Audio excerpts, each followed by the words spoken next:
Hello everyone.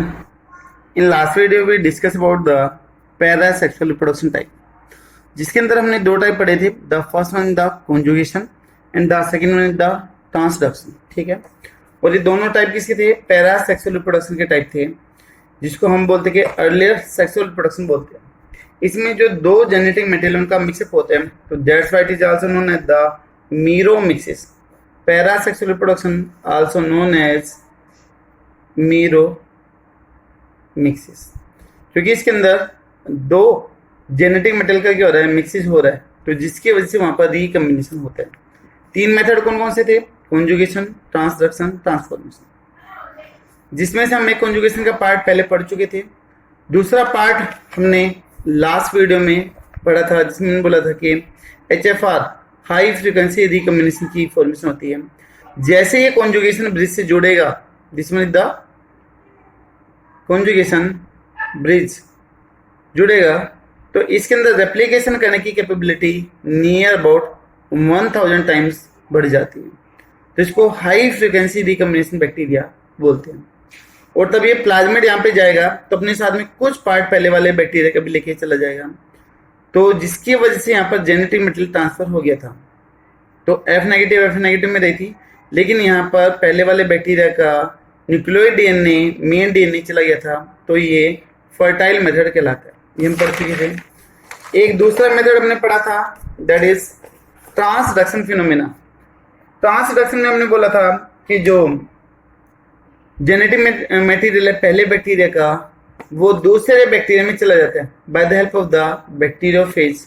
Virus की सहायता से जो जेनेटिक मटेरियल है पहले बैक्टीरिया का, वो दूसरे बैक्टीरिया में चला जाता है. लास्ट में हमने दिखाए थे इधर, हमने टर्म भी यूज करी थी. जो पहले वाले बैक्टीरिया का डीएनए दैट इज द एक्सोजीनोट, जो खुद का है दैट इज द एंडोजीनोट, और दोनों का कॉम्बिनेशन क्या बनाएगा? आपका मीरोजाइगोट की या फिर पार्शियल जाइगोट की फॉर्मेशन करता है. तो मीरोजाइगोट बोल दो या फिर पार्शियल जाइगोट बोल दो, उसकी फॉर्मेशन करेगा. दो हम पढ़ चुके थे.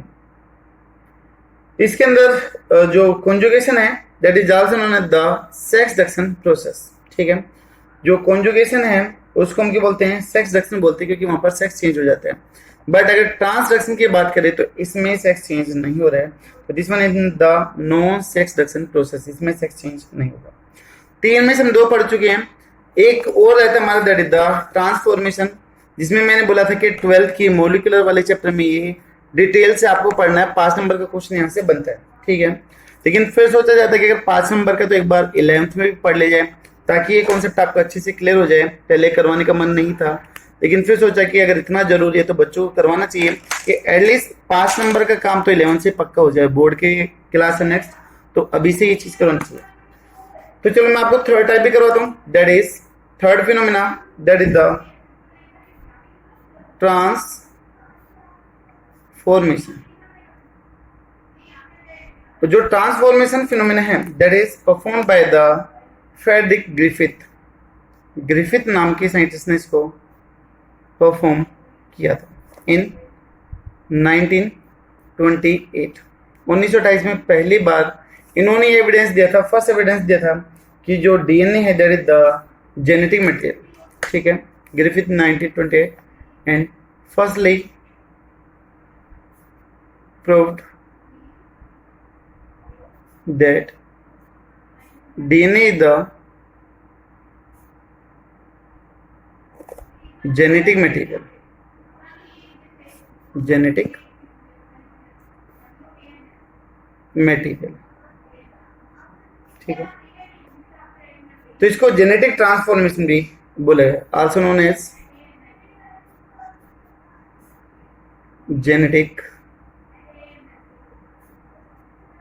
ट्रांसफॉर्मेशन. जेनेटिक ट्रांसफॉर्मेशन इसको बोला गया. ठीक है, ये जो एक्सपेरिमेंट था वो किस किस की सहायता से किया गया?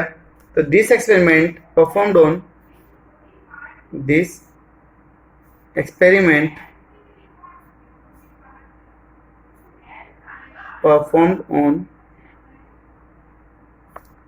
माइस. एक तो माइस का यूज हुआ, दूसरा किसका यूज किया? Streptococcus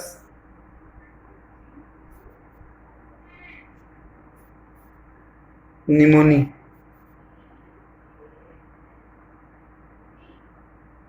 Streptococcus pneumoniae.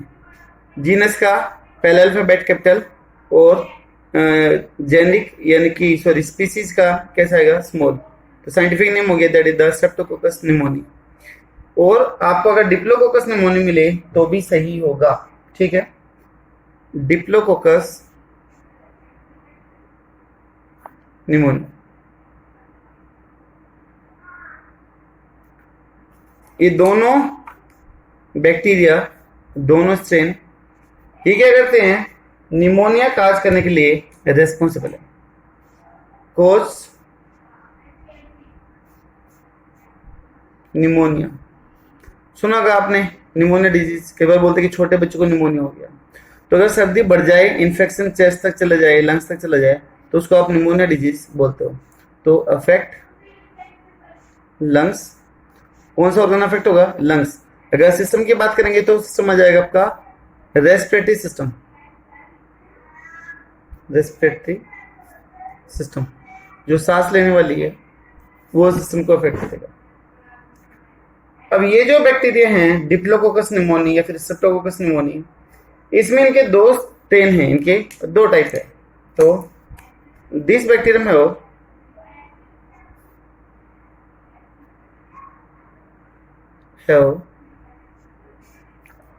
To strains.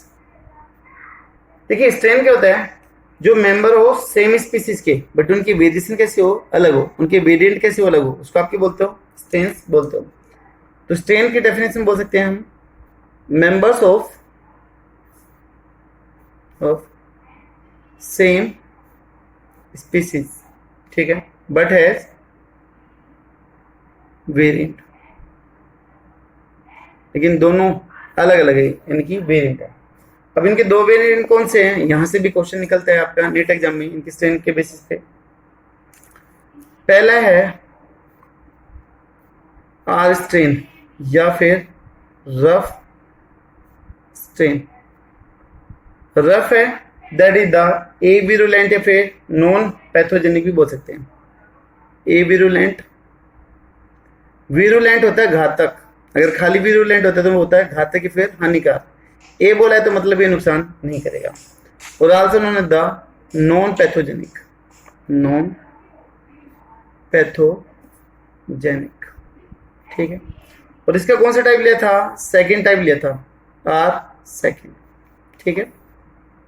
तो ये जो बैक्टीरिया है that is non harmful, non harmful है, कोई भी डिजीज कोज नहीं करता, ठीक है, निमोनिया कोज नहीं करेगा। सेकेंड टाइप आ गया that is S type, that is smooth strain, that is also known as the virulent यानी कि नुकसान करने वाला है, और पैथोजेनिक बीमारी करेगा। पैथोजेनिक नेचर का है, तो पैथोजेनिक नेचर का है। इसके अलावा एस का थर्ड टाइप, थर्ड स्ट्रेन का क्या था, यूज किया था। तो ये जो है स्मूथ दैट इज विरुलेंट या फिर हार्मफुल नेचर, ये हार्मफुल नेचर का होता है। अब बात आती है कि जो रफ है वो तो है नॉन विरुलेंट, और तब की जो स्मूथ है वो कैसा है, विरुलेंट नेचर का। ऐसा क्यों, इन दोनों में क्या डिफरेंस है वो चीज हम यहाँ पर देखनी है। देखिए यहाँ पे दो बैक्टीरिया लेके चलते हैं, एक है आर स्ट्रेन। अब आपको लॉजिक समझना है कि जो आर वाला है वो नुकसान नहीं करता, और तब की जो एस वाला है स्मूथ है वो नुकसान करता है। ऐसा क्यों, ये हमें यहाँ पर रीजन समझना। देखिए आर का मतलब है रफ, जिसका सरफेस, जिसका बॉडी सरफेस कैसा हो, रफ हो, खुरदरा हो। यहाँ पर जो ये बैक्टीरिया है इसके एंटीजन फ्रीली एक्सपोज होने लग रहे, दीज आर द एंटीजन। अगर एंटीजन एक्सपोज हो रहे हैं तो ये कैसे हो गया, रफ सरफेस हो गया ना भाई, खुरदरा हो गया, कहीं से नीचे कहीं से उबार आ रहा है। ये स्मूथ वाले में क्या है, एंटीजन तो इसके ऊपर भी है, बट इसके जो एंटीजन हैं they are surrounded by encapsulated, यानी कि वो एनकैप्सुलेटेड है, एक कैप्सूल से, एक म्यूकोपॉलीसेकेराइड की मेम्ब्रेन से, लेयर से क्या है, कवर है। ठीक है, तो ये क्या है, एंटीजन है, दिस वन इज द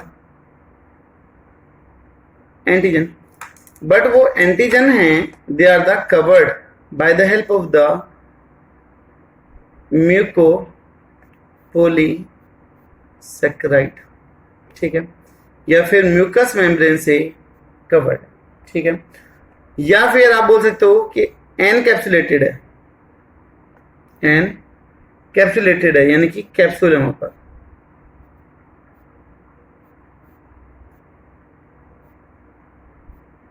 देखिए अब इसके जो एंटीजन है, जो हार्मफुल पार्ट है, एंटीजन वो होते हैं जो हमारी बॉडी में जाते हैं और इम्यून सिस्टम को एक्टिवेट करवा देते हैं, दे आर द एंटीजन, ये आप इम्यूनोलॉजी में पढ़ोगे, ठीक है। अभी मैं बोलता हूँ कि आर बैक्टीरिया, रफ बैक्टीरिया हमारी बॉडी में गया, एंटर कर रहा है, जैसे ये एंटर करेगा इसके एंटीजन एक्सपोज होंगे, और इसके एंटीजन जैसे एक्सपोज होंगे तो हमारी बॉडी में एंटीबॉडी की फॉर्मेशन होगी, और body will make the antibody.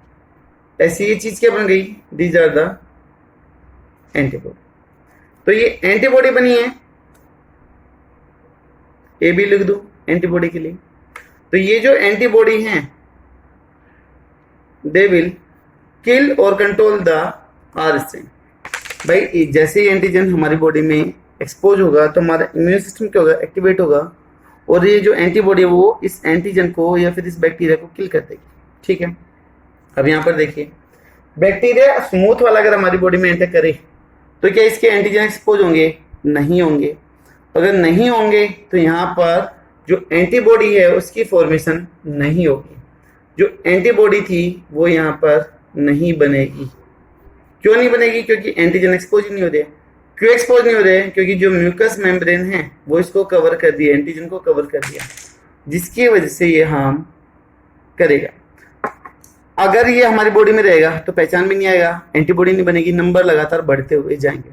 जैसे जैसे नंबर बढ़ते जाएंगे टॉक्सिक अमाउंट बढ़ती हुई जाएगी, और ये टॉक्सिक फाइनली में क्या कर देगा, नुकसान कर देगा।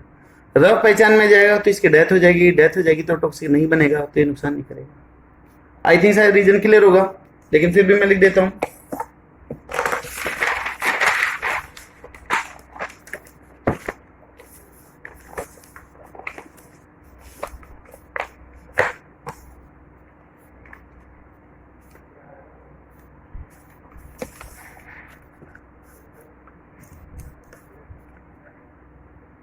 स्मूथ बैक्टीरिया, स्मूथ के लिए लिखे है ना, smooth bacteria are harmful because their antigen, AG का मतलब antigen, are covered by mucus or capsule, so our immune system is unable to identify it, and its number continuously get increase and finally produce lot of amount of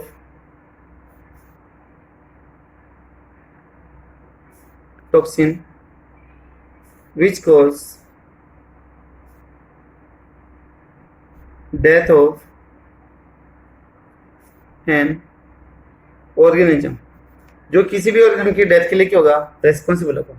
और इसकी just opposite condition किसमें होगी, R strain में होगी, and vice versa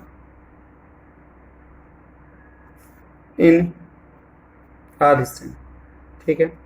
vice versa का मतलब उल्टा, जो चीज स्मूथ में हुई है उसका जस्ट उल्टा किसमें होगा, आर के अंदर होगा, तो वहां पर एंटीजन एक्सपोज हो जाएंगे, एंटीबॉडी बन जाएगी, उसकी डेथ हो जाएगी, ठीक है।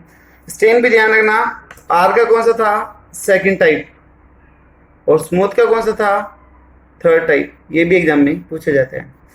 विच stain are use during the transformation, second दे देंगे, सेकंड दे देंगे, थर्ड दे देंगे, फोर्थ दे देंगे कोई भी। तो आपका जाएगा सेकंड थर्ड। एबीसीडी में कौन पहले आता है?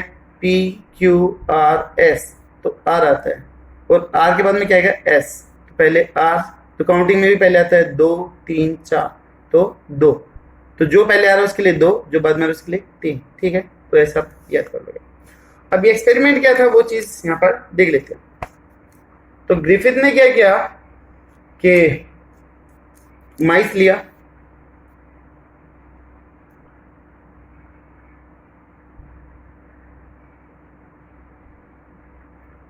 भाई ड्राइंग अच्छी नहीं है, पहले बता चुका हूँ ये चीज।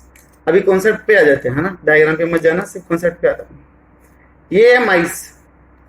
इस माइस को रफ स्टेन का, आर स्टेन का इंजेक्शन दिया गया, और एक ऐसा रहा लाइव, जिंदा था, सर्वाइव कर रहा था। ठीक है, दूसरी कंडीशन, इस बार माइस को इंजेक्शन दिया गया किसका? स्मूथ का।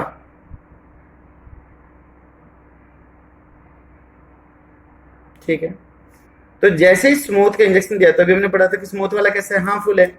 हार्मफुल है माइस के लिए, तो इसकी क्या हो गई? डेथ हो गई, इट गेट डाई। ठीक है, तीसरा क्या किया कि जो स्मूथ वाले बैक्टीरिया थे उनको हीट किया गया, हीट किल्ड स्मूथ बैक्टीरिया जो हार्मफुल थे उनको गर्म किया गया, उनको मार दिया गया, और मारने के बाद में उनका इंजेक्शन दिया गया किसमें? माइस में। ठीक है, माइस में इंजेक्शन दिया गया। अब पहले तो थे हार्मफुल, लेकिन किल्ड हो गए हैं, मर चुके हैं, तो क्या ये हार्मफुल होंगे? नहीं। तो यहाँ पर इंजेक्शन दिया गया, तो ये कैसा था? लाइव, जिंदा। ठीक है, पहला स्टेप, दूसरा स्टेप, तीसरा स्टेप। जो सबसे मेन स्टेप था वो था आपका फोर्थ स्टेप में क्या किया कि आर बैक्टीरिया लिया गया, आर स्ट्रेन लिया गया, रफ बैक्टीरिया लिया गया, प्लस में हीट किल्ड स्मूथ बैक्टीरिया लिए गए।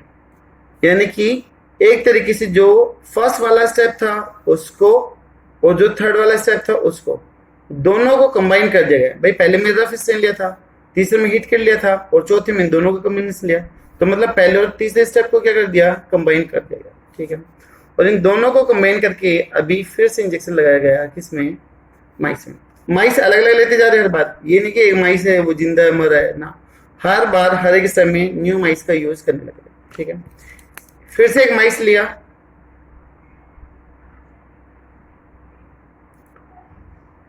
अब इसके अकॉर्डिंग यहाँ पर क्या था? लाइव, जिंदा था, यहाँ पर भी लाइव था, तो इन दोनों के अकॉर्डिंग तो यहाँ पर भी जिंदा होना चाहिए था। बट ये स्टेप सबसे ज्यादा सरप्राइजिंग था, सबसे ज्यादा कंफ्यूज करने वाला था। यहाँ पर बैक्टीरिया गेट, सॉरी माइस गेट डाई। ठीक है, इस स्टेप में जो माइस है उसकी क्या हो गई थी? डेथ हो गई। अब ग्रिफिथ को ये चीज समझ में नहीं आ रही कि अगर मैं रफ दे रहा हूं तो भी जिंदा है, heat kill smooth bacteria they रहा हूं तो भी जिंदा है, लेकिन दोनों को कॉम्बिनेशन बना के दिया तो यहाँ पर इसकी डेथ हो रही है, ऐसा क्यों? तो उसने सोचा कि कुछ ना कुछ ऐसा है कि जो इस माइस को नुकसान कर रहा है, उसकी डेथ के लिए रिस्पॉन्सिबल है। तो उसने सोचा कि रिस्पॉन्सिबल के लिए कहीं ना कहीं पे स्मूथ बैक्टीरिया है, और स्मूथ बैक्टीरिया ने कुछ ना कुछ ऐसा किया कि जिसकी वजह से इसकी डेथ हुई है। तो इसको बोलते हैं ग्रिफिथ इफेक्ट, बोलते हैं, known as the Griffith effect, known as Griffith effect, और most probably known as bacterial transformation. कहीं ना कहीं पे ग्रिफिथ का भी ऐसा मानना था कि जो रफ बैक्टीरिया वो स्मूथ में कन्वर्ट हुए हैं, स्मूथ ने रफ को कन्वर्ट करवा दिया है, जिसकी वजह से वो हार्मफुल हुआ है। बट वो इसको एक्सपेरिमेंटली प्रूव नहीं कर पाया था, और उसने इतना काम छोड़ दिया था। ठीक है, तो according to Griffith, rough change into smooth and cause death, और उसकी डेथ करती है। ऐसे इसका भी मानना था, बट इसको प्रूव नहीं कर पाया था एक्सपेरिमेंटली, इसको बता नहीं पाया था, ठीक है। और उसने इतना हाफ एक्सपेरिमेंट करके ही छोड़ दिया था। अब ये ग्रिफिथ ने कैसे बताया था स्टेप? तब ग्रिफिथ ने माइस की बायोप्सी करी थी। एक होती है ऑटोप्सी और एक होती है बायोप्सी। ऑटोप्सी में एक छोटा सा सेगमेंट लेके करते हैं, बायोप्सी में जो पूरा का पूरा जिम है उसको कट करके देख लेते हैं। तो इसने मरे हुए माइस को ओपन करके देखा, ठीक है। ये माइस था जो मर चुका था, इसको ओपन कर लिया गया और तब इसको ओपन करके देखा गया तो इसमें जिंदा स्मूथ बैक्टीरिया मिले। ध्यान से सुनना भी, उनको जिंदा स्मूथ बैक्टीरिया मिले और साथ में रफ बैक्टीरिया भी मिले। अब ग्रिफिथ ने सोचा कि यार मैंने तो हीट किल्ड स्मूथ बैक्टीरिया लिए थे, मरे हुए स्मूथ बैक्टीरिया लिए थे 4th स्टेप में, पर ये जिंदा कहां से आ गए? तो कुछ ना कुछ चीज ऐसी है जिसकी वजह से रफ स्मूथ में कन्वर्ट हो गए, ठीक है। तो ये कहलाता है आपका ग्रिफिथ इफेक्ट कहलाता है। तो उसने इतना काम करके छोड़ दिया था। उसके बाद में इन 1944 1944 के अंदर 3 साइंटिस्ट आए थे जिन्होंने एक्सपेरिमेंटली इसको प्रूव किया था, और जो ये इनकम्प्लीट एक्सपेरिमेंट था इसको कंप्लीट करके बताया था। उन तीनों साइंटिस्ट का नेम था एवरी, मैकलियोड एंड मैकार्टी। ये 3 थे, अलग अलग कंट्री से थे, याद नहीं है मेरे को कौन कहां से थे, बुक में दे रखा है, वैसे पूछा भी नहीं जाता है। तो ये 3 साइंटिस्ट थे जिन्होंने उस एक्सपेरिमेंट को आगे कंडक्ट किया, और कैसे कंडक्ट करके उसको प्रूव किया वो चीज हम यहाँ पर देखिएगा। इन्होंने भी सेम स्टेप फॉलो करवाए, भाई बात चेक करके देखा कि जो ग्रिफिथ ने बोला वो सही है या नहीं है, ठीक है। तो सबसे पहले तो repeat same step and get same result. तो फिर उन्होंने सोचा कि भाई हो सकता है कि माइस इसके लिए रेस्पॉन्सिबल हो जो रफ को स्मूथ में कन्वर्ट करा दे। तो इस कंफ्यूजन को दूर करने के लिए उसने क्या किया, उन्होंने क्या किया कि एक टेस्ट ट्यूब ली, उस टेस्ट ट्यूब के अंदर उन्होंने रफ बैक्टीरिया ली और साथ में क्या डाल दिया गया, HKS यानी कि हीट किल्ड स्मूथ बैक्टीरिया डाल दिए गए। जो मरे हुए स्मूथ बैक्टीरिया थे वो भी यहाँ पर डाल दिए गए, ठीक है। तो हीट किल्ड स्मूथ बैक्टीरिया, और ये क्या है, रफ बैक्टीरिया।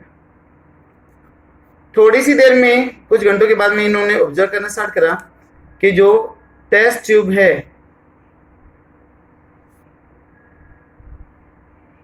उसके अंदर जिंदा स्मूथ बैक्टीरिया आ चुके हैं। These are the live smooth bacteria.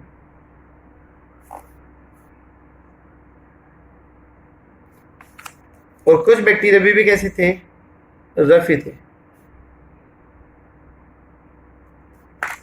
ठीक है। कुछ बैक्टीरिया स्मूथ हो चुके थे, कुछ बैक्टीरिया इवन अभी भी क्या थे, रफ थे। तो तीनों को चीज समझ में आ गई थी कि यहाँ पर माइस का कोई भी रोल नहीं है, क्योंकि सेम स्टेप सेम रिजल्ट आपका टेस्ट ट्यूब में भी मिलने लग रहा है, ठीक है। तो वो समझ गए कि रफ को स्मूथ में कन्वर्ट करवाने के लिए स्मूथ बैक्टीरिया ही क्या है, रेस्पॉन्सिबल है। उसका कुछ ना कुछ कंपोनेंट है जो इसको कन्वर्ट करवाने के लिए क्या है, रेस्पॉन्सिबल है। तो उन्होंने क्या किया, सेम रिजल्ट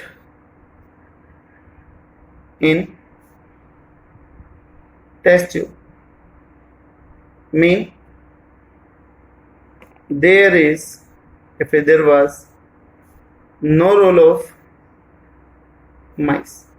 माइस का कोई भी रोल नहीं था, ठीक है। तो उन्होंने क्या किया, जो हीट किल्ड स्मूथ बैक्टीरिया था उसको लाइसिस किया, ब्रेक डाउन कर दिया। लाइसिस का मीन ब्रेक डाउन करना, उसकी सेल को तोड़ दिया और उसके कंपोनेंट को सेपरेट आउट कर लिया by the help of the centrifugation. Their component get separate out through centrifugation. Centrifugation करवा के उसके कंपोनेंट को अलग कर लिया गया। कंपोनेंट का मतलब जैसे कि कार्बोहाइड्रेट हो गया, प्रोटीन, डीएनए और आरएनए। किसी किसी बुक में आरएनए दे रखा और किसी में नहीं दे रखा, लेकिन फिर भी मैं लिख देता हूँ, ठीक है। अब उन्होंने कैसे आगे एक्सपेरिमेंट को कंडक्ट किया वो चीज यहाँ पर देखते हैं। देखो, एक टेस्ट ट्यूब ली, पहली टेस्ट ट्यूब, उस फर्स्ट टेस्ट ट्यूब के अंदर उन्होंने रफ बैक्टीरिया लिए, आर स्ट्रेन लिया, और इसके अंदर हीट किल स्मूथ बैक्टीरिया का कार्बोहाइड्रेट ऐड कर दिया।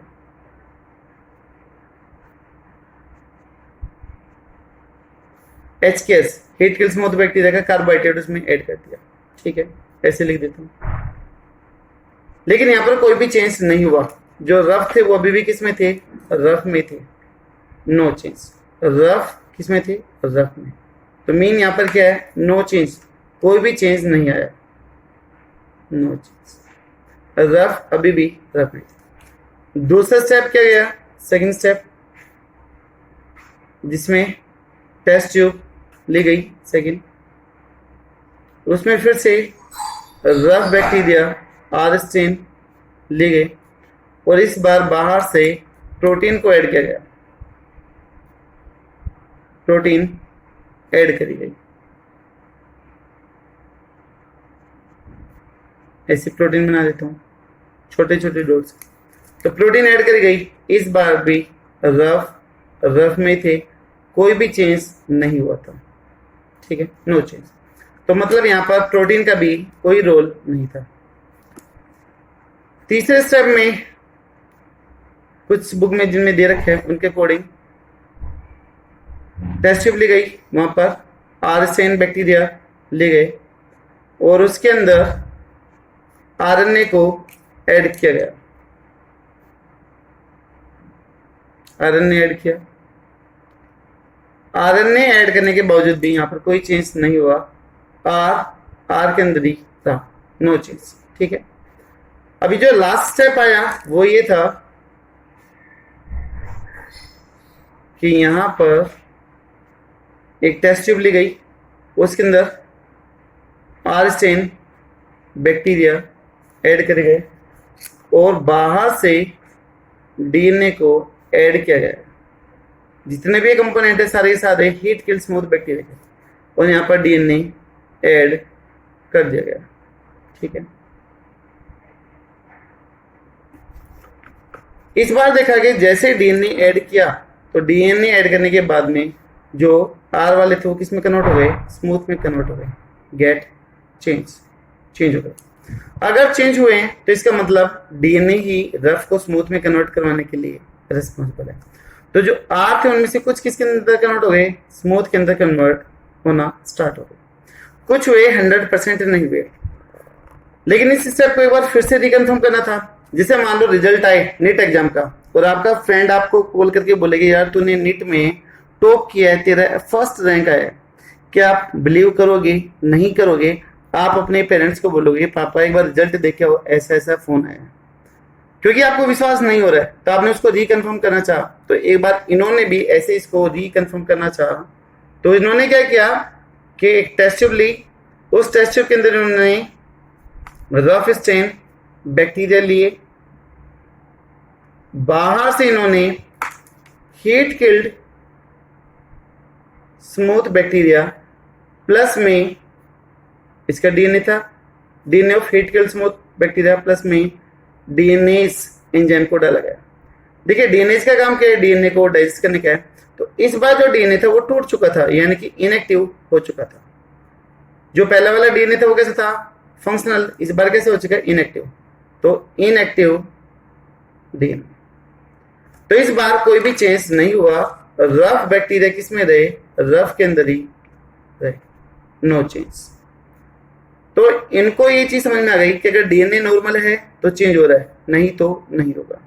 तो रफ को स्मूथ में कन्वर्ट करवाने के लिए कौन रिस्पॉन्सिबल है? नॉर्मल डीएनए रिस्पॉन्सिबल है, ठीक है।